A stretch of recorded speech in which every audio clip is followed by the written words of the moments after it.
السلام علیکم، ہمارے چینل میں خوش آمدید۔ آج ہم ایک بہت ہی اہم اور نظر انداز کیے جانے والے موضوع پر بات کرنے جا رہے ہیں۔ جی ہاں، 7 ایسے کام جن سے گھر میں برکت ختم ہو جاتی ہے۔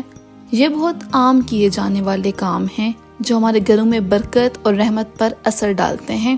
ان باتوں کو ذہن میں رکھ کر ہم اس بات کو یقینی بنا سکتے ہیں کہ ہمارے گھروں میں بھی ہمیشہ اللہ تعالیٰ کی نعمتیں برستی رہیں۔ آئیے اس فہرست کا آغاز کرتے ہیں نماز سے۔ جی تو نمبر 1 پر ہے گھر میں نماز کا نہ پڑھنا۔ نماز اسلام کے ستونوں میں سے ایک ہے۔ گھر میں برکت برقرار رکھنے کے لیے ضروری ہے کہ ہم وقت پر 5 وقت کی نماز ادا کریں۔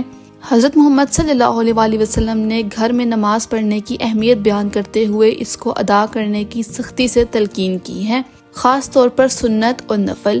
ایک حدیث میں رسول پاک صلی اللہ علیہ وسلم نے فرمایا، اپنی نمازوں میں سے کچھ نمازیں گھر میں پڑھو اور اپنے گھروں کو قبریں نہ بناؤ۔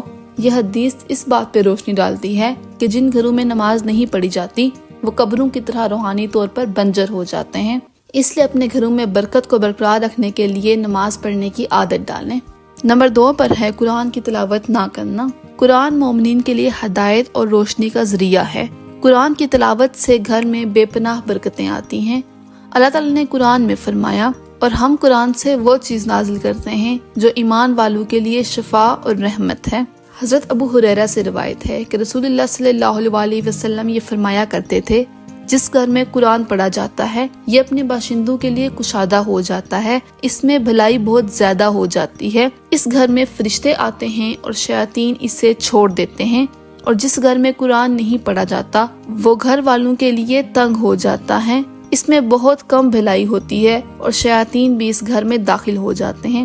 اس سے پتہ چلتا ہے کہ قرآن ہمارے گھروں میں روشنی، امن اور برکت لانے کا ذریعہ ہے۔ قرآن کو نظر انداز کیا جائے تو ہمارے گھروں سے برکت کم ہو جائے گی۔ نمبر 3 پر آتا ہے ہر وقت شکایت کرتے رہنا۔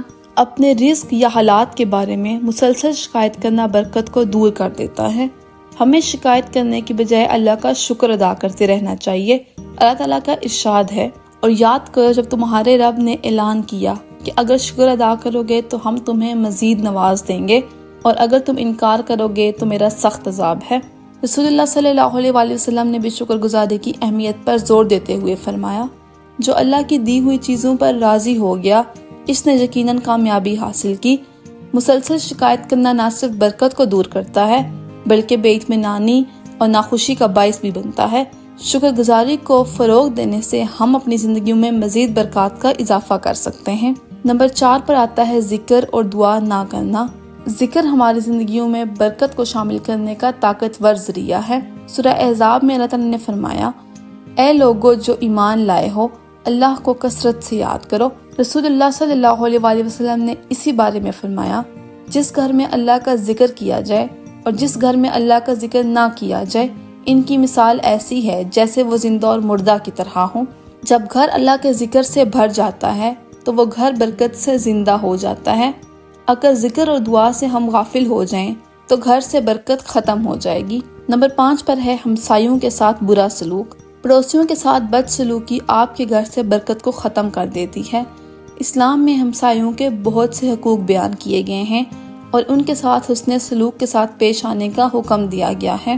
ہمارے ہمسائے وہ لوگ ہیں جن سے ہم تقریباً روز ملتے جلتے ہیں، اور ان سے اچھا سلوک ہماری روزمرہ زندگی کو زیادہ پرسکون بنا دیتا ہے۔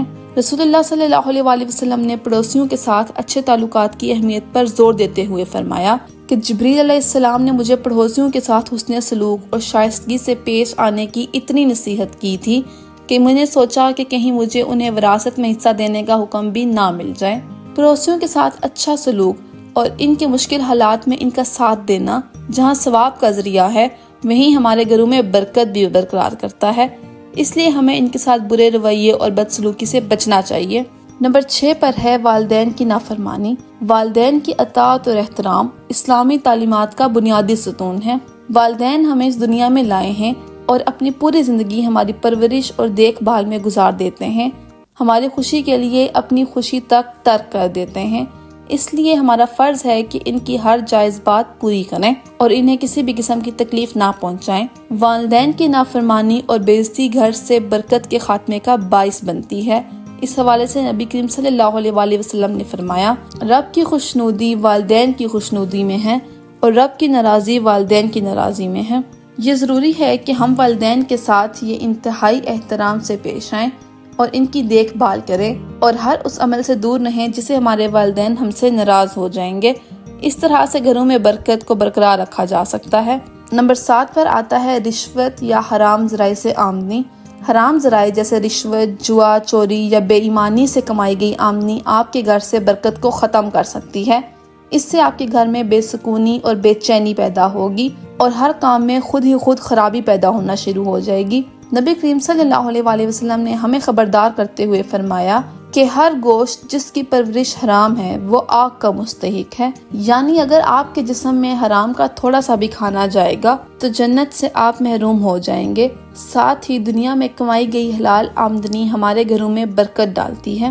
مجھے امید ہے کہ یہ ویڈیو ہمارے گھروں میں اسلامی ماحول کو برقرار رکھنے میں ہماری رہنمائی کرے گی۔ یاد رکھیں، ابھی بھی دیر نہیں ہوئی، آپ اپنی زندگی میں مثبت تبدیلیاں لا سکتے ہیں اور اپنے گھر میں برکتیں اور رحمتیں واپس لا سکتے ہیں۔